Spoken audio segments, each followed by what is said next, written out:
Hugas sa kantuan.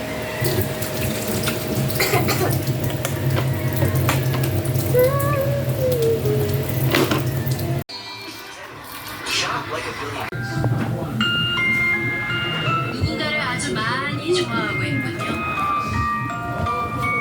표현도 Pwede sabi niya may dalawang yung teaspoon lang sa isang teaspoon. Hi, Papa. Di pa bumili ng ice cream? Sige po. Salamat po.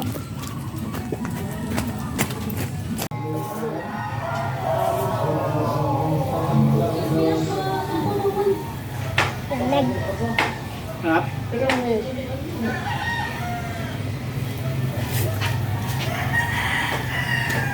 Isang teaspoon lang kasi sugar ko lang yung sugar ang bawal din kasi kulikod na at ang matatapos. Wait lang. Ngayon ko lang napansin. May isa lang pala ako dito sa bahay. Picture na lang ako. Ay, naku, kayo ang ano dapat na ano mo, Zula.